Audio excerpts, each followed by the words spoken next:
there's always going to be that next tool. When I first started 32 years ago, it was to help start the first NLCD.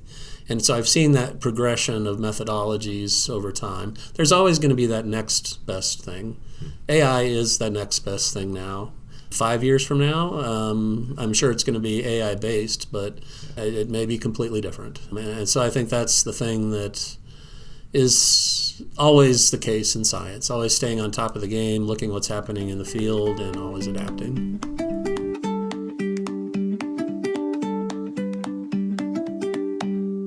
Hello, everyone, and welcome to another episode of Eyes on Earth, a podcast produced at the USGS Aeros Center.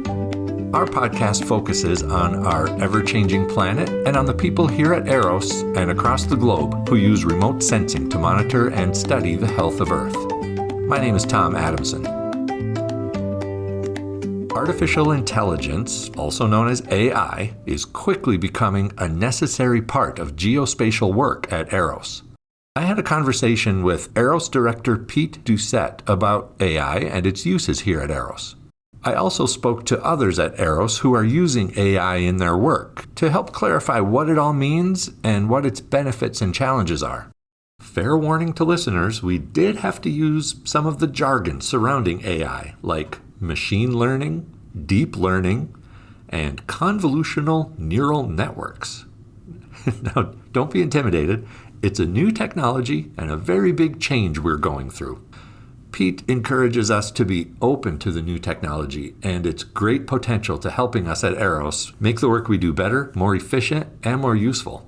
And besides, at Aeros, as the home of the Landsat archive, Landsat data's quality, consistency, and continuity are optimal for AI exploitation. So let's get to it. We'll start with Aeros Director Pete Doucette.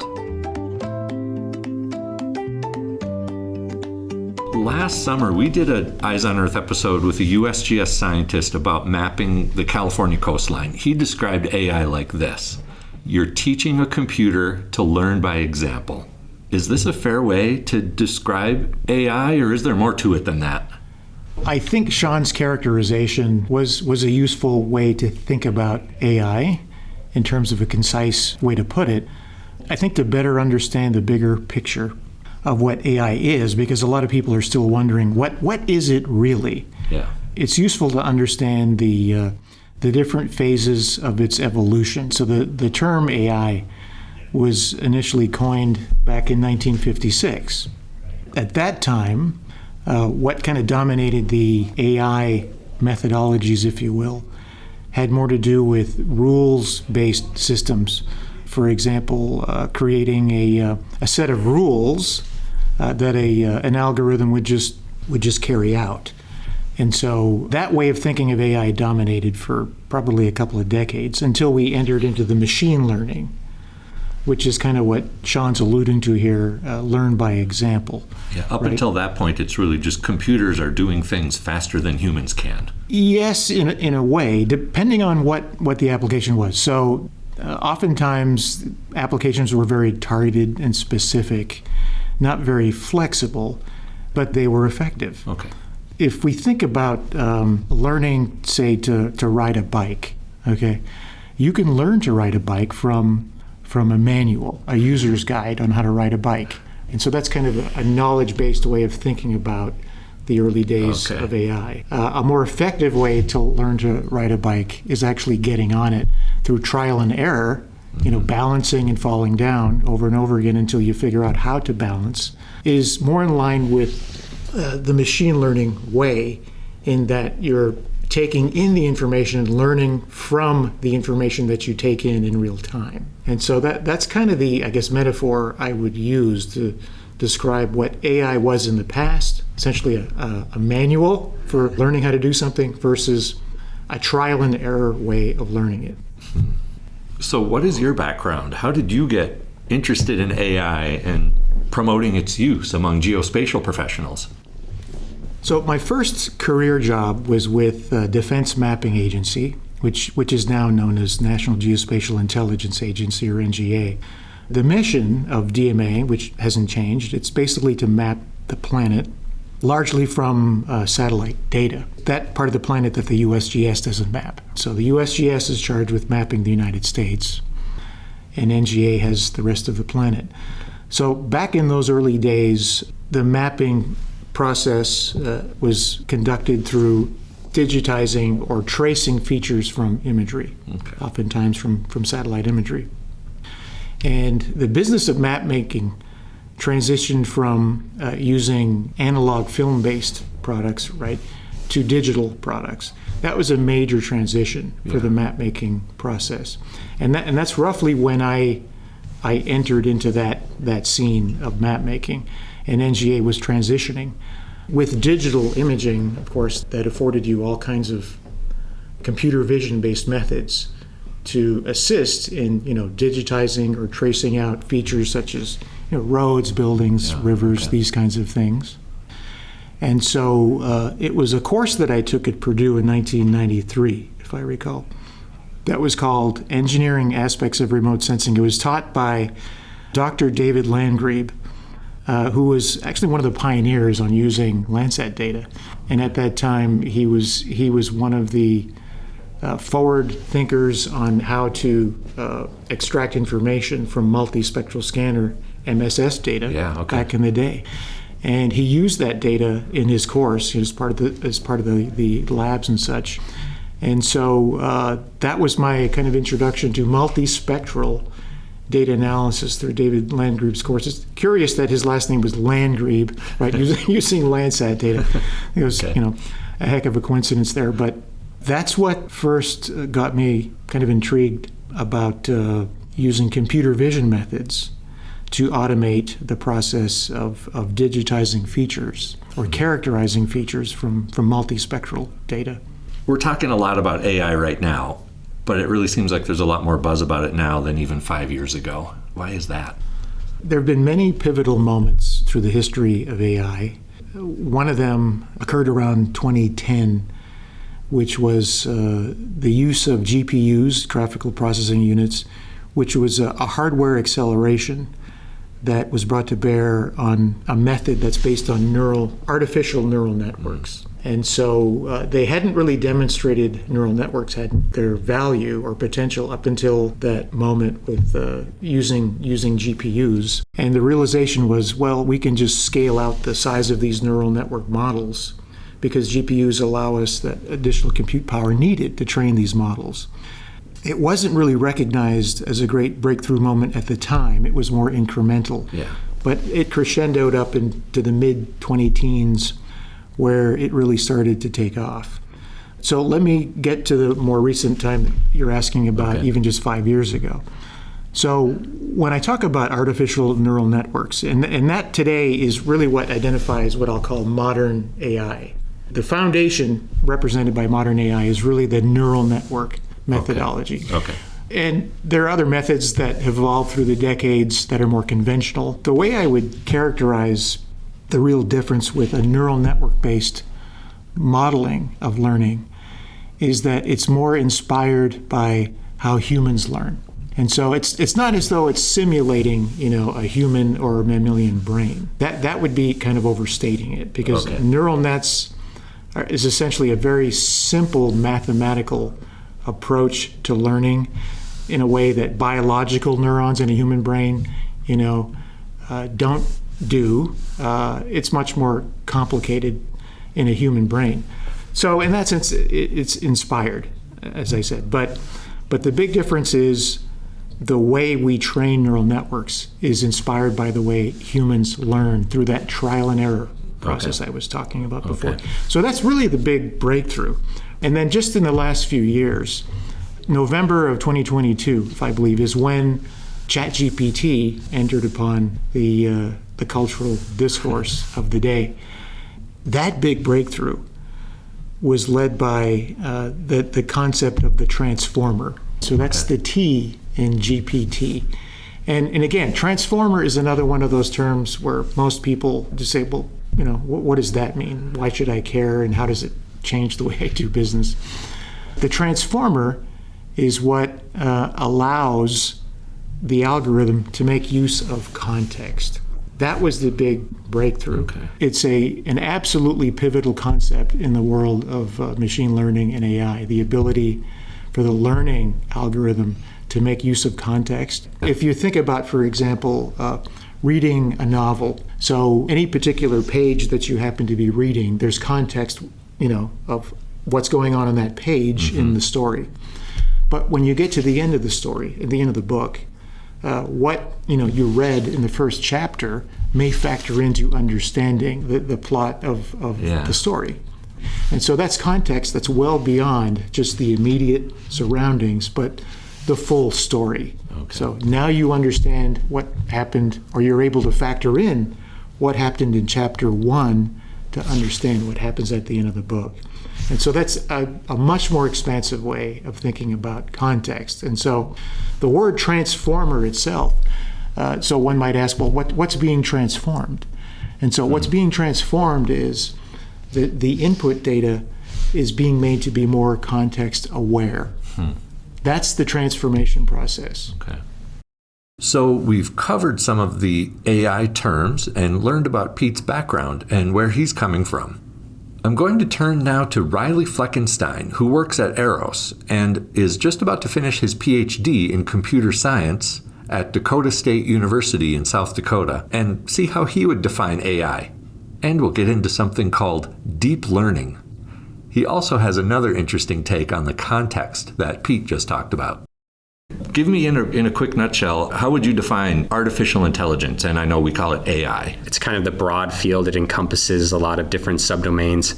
The two main primary subcomponents of that would be machine learning, which is really essentially using algorithms or statistical models or computers to help learn from data and learn to either make predictions or detect different patterns without explicitly instructing them or explicitly coding them to do that. And then a further subdomain even of machine learning then really is deep learning, which is actually my main passion and main focus. An extension of machine learning where you're using neural networks. So that's really been kind of the big explosion in the whole AI ML boom is, deep learning, these neural networks and the different architectures and how they're able to be applied to these perception-based problems, which are traditionally extremely difficult to tackle with, more traditional methods. Also, there's a lot more flexibility. When you're doing machine learning, there's like a certain kind of set of standard models and architectures that are primarily leveraged, and there isn't a lot of flexibility in like mutating the algorithm to fit your data or fit your problem. Deep learning, though, is a little bit more like, I would say, more like a box of Legos, and instead of being able to, or being forced to, build, a specific race car or something out of the box, it's really a box of Legos that you can construct in any way that you can think of that actually can better fit to your problem. They require a lot more compute, a lot more data, but they have been shown to be able to extract more meaningful information from data as data volumes increase and outperform traditional machine learning methods. Okay. Can we talk more about Legos? Sure. This sounds like an interesting way to understand this a little bit better. You can buy a Lego set that does a race car. Right. And it comes with instructions, and you follow the instructions. You go step 1, step 2, and you put them together. And when you follow the instructions, you end up with a race car. With machine learning, you're kind of given, here's a box of Legos, build this race car because that's what it's supposed to build. Yeah. Where deep learning, it's like, here's Legos and you can kind of build whatever you want. So it's kind of, an engineer has more flexibility, right? Can you tell me more about convolutional neural networks? Back to the bit of that Lego analogy, all neural networks are really kind of made up of these little Legos. They're actually referred to as nodes. And you construct these nodes, which are essentially just like elementary tensor operations, they call them, or mathematical operations, pretty elementary mathematical operations. And you construct them into layers, and then the layers into modules, and then the modules into architectures. And you can kind of construct or customize what this architecture looks like based off of your data. Well, convolutional neural networks are constructed specifically to deal with images to help extract that spatial information from the image. And essentially, it's a neural network that's constructed, specifically to be useful for images and to utilize in the assumption that in image data, surrounding pixels have, relevant information from next to each other, right? Yeah, spatial kind of orientation. It's not just looking at the single pixel. Right. This is a square, and what is it? If you look around it and you see agriculture, right. I mean, that makes sense to us, but you were able to get the algorithm to kind of figure that out too. Yeah, so that's what's like the beauty of the CNNs, the UNet, which is not something I developed. That's been developed. Ronenberger 2015 is the paper, if you're curious. Okay. At Ronenberger et al. They developed it, but yeah, this UNet, is a convolutional neural network that can pull that information out, and that's spatial information, right? So we knew that, and so we incorporated that into our algorithm, to help pull that spatial information. So we have some terminology taken care of. Machine learning, that's algorithms learning from data to detect patterns in the data. Deep learning, which uses neural networks, and neural networks is machine learning inspired by how humans learn. And then there's transformers. That's the algorithm making use of context. Now let's start talking about applications of AI. How is AI going to help science projects at Eros going forward? One of the areas where it will be particularly useful is in the area of data integration. So one way to get more information from remote sensing data is to combine from different sensor types what we often refer to as multimodal data from different sensors, say from the electro-optical part of the spectrum, the visible part, there's the thermal part, there's the radio part through synthetic aperture radar, for example. These are very different modes of information, which have been traditionally difficult to integrate. And when we do that, we come up with methods such as HLS, Harmonized Landsat Sentinel data, where we wind up resampling one data to look like the other data set. So what transformers allow more naturally is to integrate multimodal data in a way that allows us to use those data sets in their native forms without having to realign and resample things. Kind of like what happens in, for example, a human or a mammalian brain. So we have our senses, right, that our brain integrates, right? So you're looking at me and you're listening to me. So there's a visual source of information and an auditory one, right? Two very different signal types. But the brain puts those together in a very almost seamless way. And we still don't understand quite how the brain does that, but it does it. And so can we take that same concept of integration of very different signal or observations and make sense of it in a more complete way?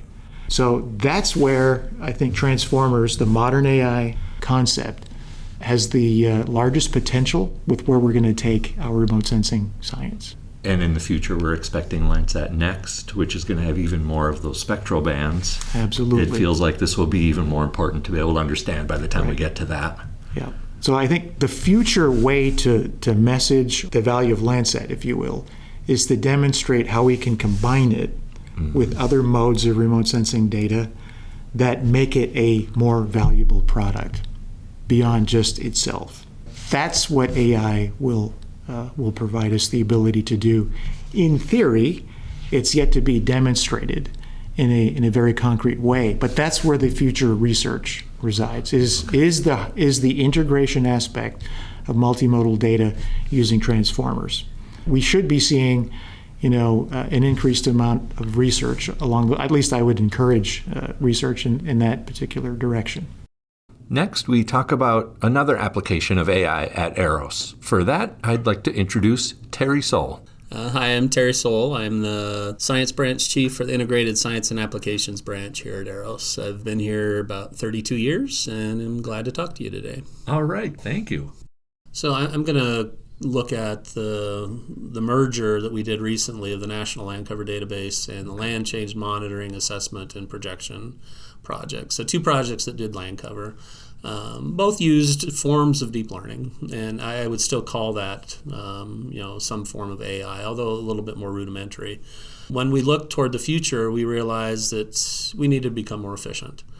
We needed to merge those projects, save some money, create a product faster, create a product with more accuracy, and that's where AI came in. And so we had a very daunting task a couple of years ago to take these very long-standing projects with a very long history and in 2 years completely revamp them. And I can't say enough about the team at Aros, both the contract and the government side, and how they did that, and that a completely new methodology was stood up, all AI-based, linking 3 different AI models. We're faster, we're more efficient. We've merged those 2 projects. We've saved the government and the taxpayer money, and we're creating a superior product. So it's a win all the way around. Now we'll go back to Riley for some more detail on AI's use in NLCD. For the last 2 years, the LC Next project, which is really we have our legacy projects, the NLCD, the National Land Cover Database, and then the LC MAP, or the Land Change Monitoring Assessment and Projections project. So they essentially merged, it was about 2 years ago, into our LC Next, or Land Cover Next project. The product that came out of that at the end of 2024 was annual NLCD, annual National Land Cover Database. We're using Landsat data to classify all these different kinds of land cover. Yes. My primary job has been working on the classification algorithm for the annual NLCD product. What does classification mean, real quick? Yeah, so classification, just for this particular problem, giving each particular pixel a label, right? A land cover label, given input data of Landsat imagery, essentially. Yeah, so classifying each pixel as wetland, as agriculture, or whatever the land cover urban is. Or trees, right? Yeah, and there are several of them. Yeah. Okay, and there's trillions of pixels across the U.S. Yes. So you do need some kind of AI to help you do it faster. Otherwise, it would take forever. Yeah. So looking at the legacy projects a little bit, Legacy NLCD did a phenomenal job of generating these similar maps across the conterminous United States, covering all of CONUS, the same classification legend, the same spatial resolution, but there was somewhat of a product generation latency. It usually took them 2 to 3 years to generate a new map, because they relied pretty heavily on expert interpreters and scientists. They used some machine learning algorithms, but to support that, they also used a lot of expert interpretation, right? Yeah. So they make an extremely high quality product, but it just took more time, right? It took a couple of years. We want to reduce that latency. We want to get the annual product out there and do it quickly and sufficiently. So that's kind of where we needed to rely on more advanced deep learning algorithms to try to replicate that high quality and retain that spatial cohesiveness and that temporal consistency, and really keep that NLCD legacy feel that we know our customers love, and maintain that high level of scientific consistency. And so, we really needed to leverage some more automated techniques to do it, be able to generate, an annual cadence, and now, working on updating every year, right? There's actually two components. There's, the change detection, and then there's the classification. And the classification component is we've coined it as LCAMS, or Land Cover Artificial Mapping System. And I was the chief designer, you could say, or the lead designer and developer of that algorithm, leveraging deep learning. We actually using convolutional neural networks, specifically the UNet convolutional neural network, and then also transformers as well for the temporal component. So in introducing some of these advanced spatial and temporal models and ideas into the algorithm to extract that spatio-temporal information from the Landsat time series. If this doesn't sound like a dumb question, why didn't we think of this a few years ago?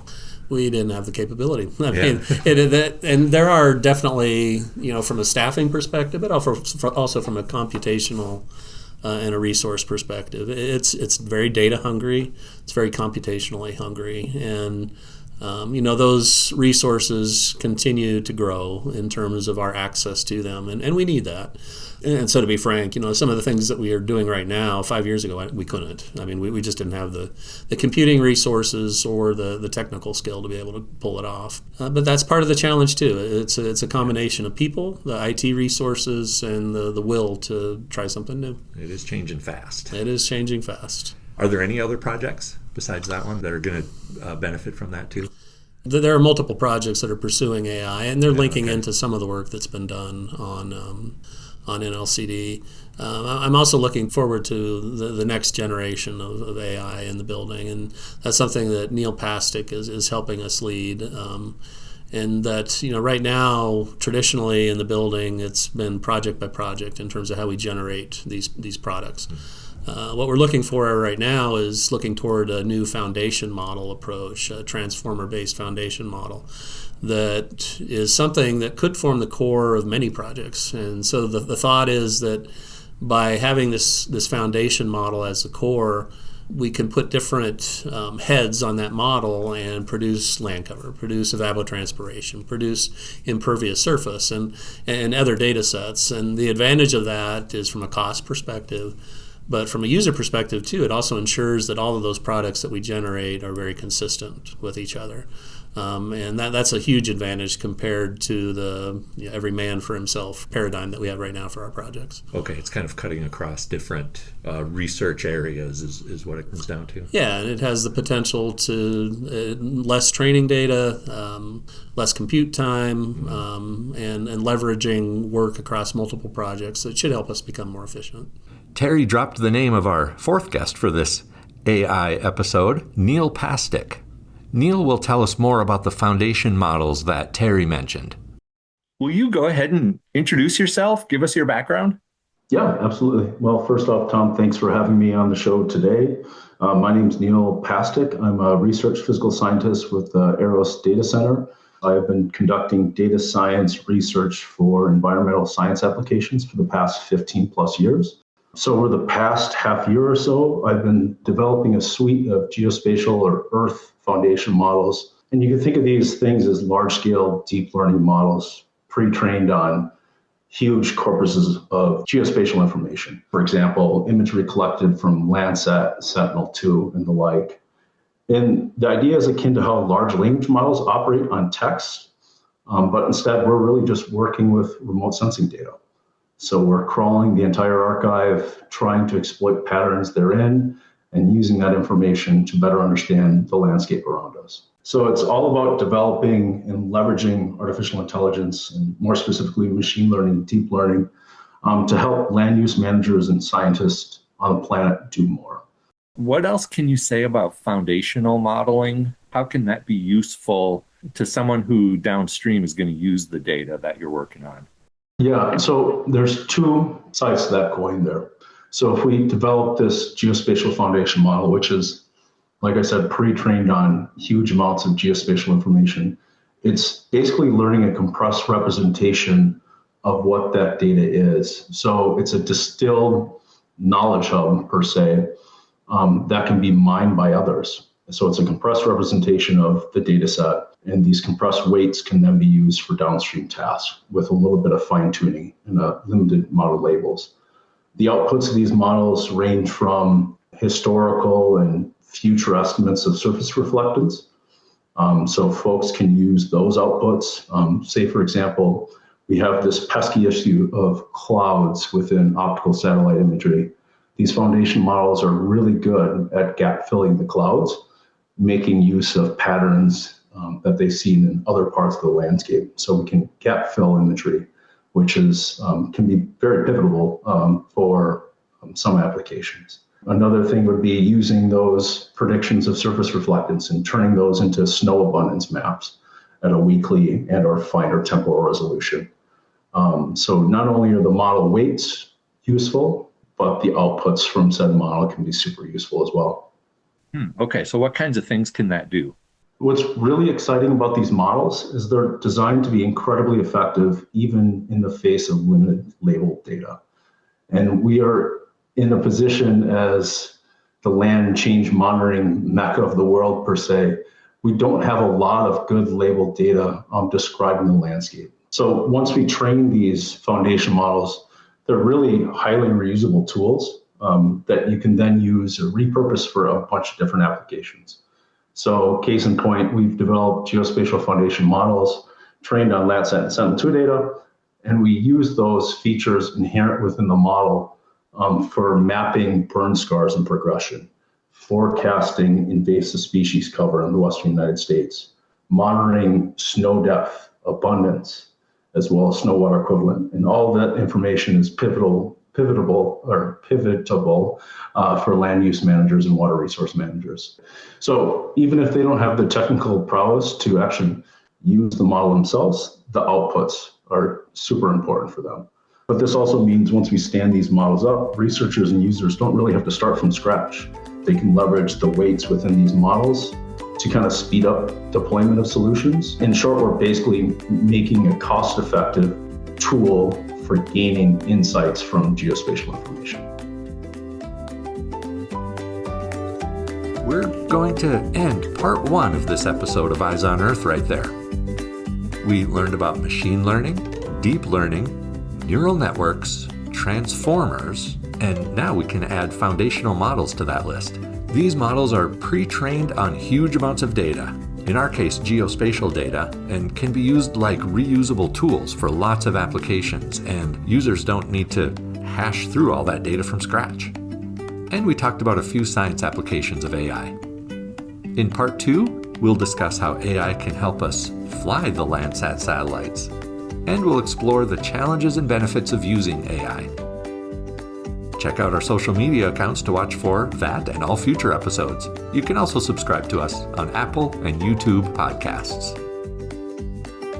This podcast